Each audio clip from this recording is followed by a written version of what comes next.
बोल शंकर भगवान की जय। शिवरात्रि व्रत की महिमा। लोमस जी कहते हैं, ब्रह्मा जी ने जब संपूर्ण जगत की सृष्टि की तब राशियों से काल चक्र उत्पन्न हुआ।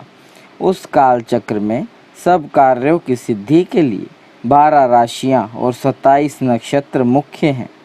इन 12 राशियों और 27 नक्षत्रों के साथ क्रीड़ा करता हुआ काल चक्र सहित काल जगत को उत्पन्न करता है। ब्रह्मा से लेकर कीट पर्यंत सबको काल ही उत्पन्न करता है। वही पालन करता है और वही संहार करता है। एकमात्र काल से ही यह सारा जगत बंधा हुआ है। अकेला काल ही इस लोक में बलवान है, दूसरा नहीं।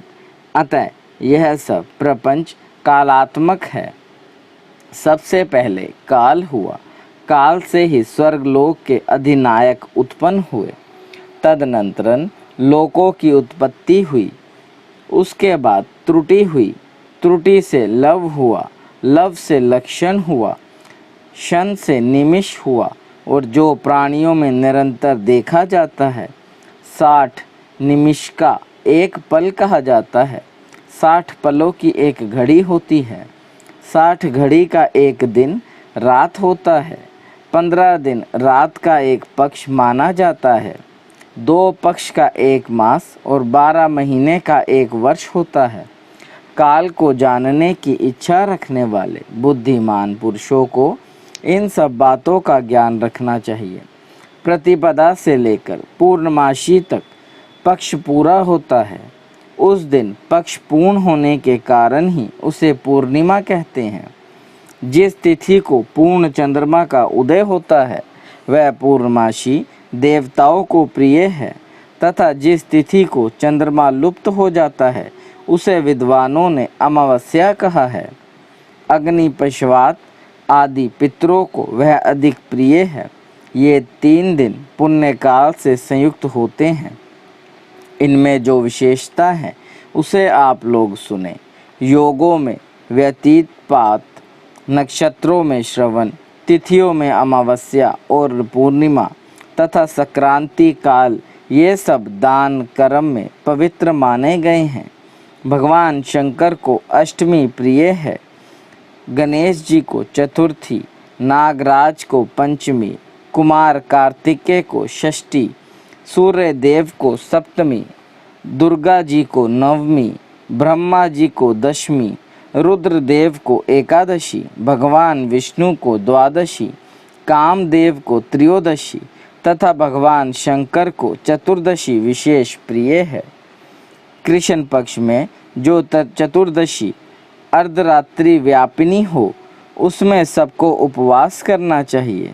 वह भगवान शिव का सायुज्य प्रदान करने वाली है। वही शिवरात्रि के नाम से विख्यात है, सब पापों का नाश करने वाली है। इस विषय में एक प्राचीन इतिहास का उदाहरण दिया करते हैं। पूर्व काल में कोई विधवा ब्राह्मणी थी जिसकी प्रकृति बड़ी चंचल थी। वह काम भोग में आसक्त रहती थी। अतः किसी कामी चांडाल के साथ उसका संबंध हो गया। उसके गर्भ से दुरात्मा चांडाल के एक पुत्र हुआ जिसका नाम दुस्सह था। दुस्सह बड़ा ही दुष्टमा और दुष्टात्मा था। वह सब धर्मों के विपरीत ही आचरण करता था। महान पापपूर्ण प्रयोगों के द्वारा वह सदा नए नए पाप प्रारंभ करता था। वह जुआरी, शराबी, चोर, गुरु स्त्रीगामी, वधिक, दुष्टात्मा तथा चंडालोचित कर्म करने वाला था। एक दिन वह अधर्मी मन में कोई बुरी वृत्ति लेकर ही किसी शिवालय में गया। उस दिन शिवरात्रि थी। वह रात में भगवान शिव के पास उपवास पूर्वक रहा और वहाँ पास ही देवात्य होती हुई शैव शास्त्र की कथा सुनता रहा। वहाँ उसे लिंग स्वरूप भगवान शिव का दर्शन हुआ। दुष्ट होते हुए भी उसने एक रात व्रत किया और शिवरात्रि में जागता रहा। उसी शुभ कर्म के परिणाम से उसने पुण्य योनि प्राप्त करके बहुत वर्षों तक पुण्यात्माओं के लोक में सुख भोग किया। तदनंतरन वह राजा चित्रांगद का पुत्र हुआ। उसमें राजेश्वरों के लक्षण थे। वहाँ वह विचित्रवीर्य के नाम से प्रसिद्ध हुआ। उसका नाम और रूप सुंदर था। उसे सुंदरी स्त्रियां प्यार करती थी। उसने बहुत बड़ा राज्य प्राप्त करके भी अपने मन में अहंकार नहीं आने दिया। भगवान शिव की भक्ति करते हुए वह सदा शिव धर्म के पालन में ही तत्पर रहा। शिव संबंधी शास्त्रों को मान्यता देकर वह उन्हीं के अनुसार शिव की पूजा किया करता था। भगवान शिव के समीप यत्न पूर्वक रात्रि में जागरण करके भगवान शिव की गाथा का गान करता और रोमांचित होकर नेत्रों से आनंद के अश्रुकण बहाया करता था। भगवान शिव की कथा सुनने से उसमें प्रेम के सभी लक्षण प्रकट हो जाते थे। उसे देवादिदेव शिव की प्रेम लक्षणा भक्ति प्राप्त हुई। भगवान शिव के ध्यान में निरंतर संलग्न रहने के कारण उसकी आयु वर्त में ही व्यतीत हो गई। भगवान शिव इस संसार में पशुओं, अज्ञानियों तथा ज्ञानी जनों को समान रूप से सुलभ हैं। अतः सुख की प्राप्ति के लिए एकमात्र सदाशिव का ही सेवन करना चाहिए। शिवरात्रि के उपवास से राजा को उत्तम ज्ञान प्राप्त हुआ।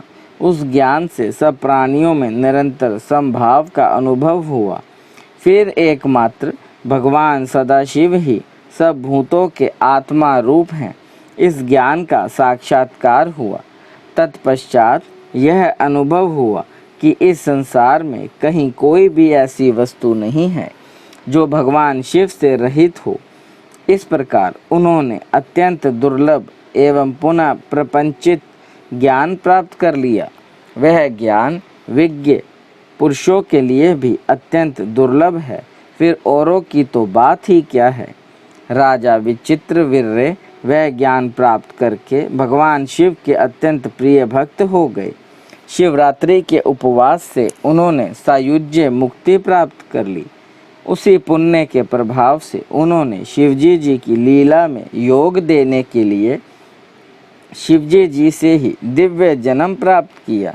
दक्ष कन्या सती से जब शिवजी जी का वियोग हुआ तब उनके जटा फटकारने के शब्द से उन्हीं के मस्तक से जो वीरभद्र नामक वीर उत्पन्न हुआ वह राजा विचित्रवीर्य ही है। वही दक्ष यज्ञ का विनाश करने वाला हुआ। इसी प्रकार अन्य बहुत से मनुष्य भी शिवरात्रि व्रत के प्रभाव से पूर्व काल में सिद्धि प्राप्त कर चुके हैं।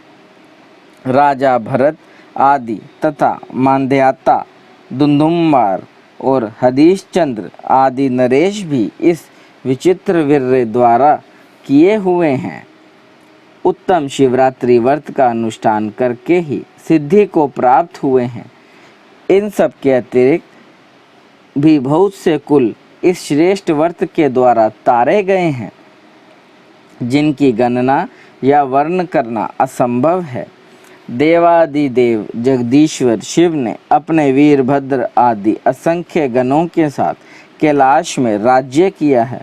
वहाँ भगवान रुद्र के साथ ऋषि और इंद्रादि देवता भी सेवा में उपस्थित रहते हैं। ब्रह्मा जी उनकी स्तुति करते हैं। भगवान विष्णु आज्ञा पालक सेवक की भांति खड़े होते हैं। इंद्र सब देवताओं के साथ सेवा धर्म का पालन करते हैं।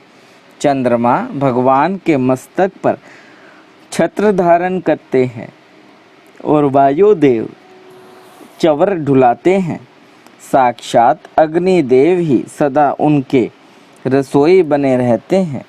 स्वर्गवासी गंधर्व उनके द्वार में गीत गाते और स्तुति पाठ करते हैं।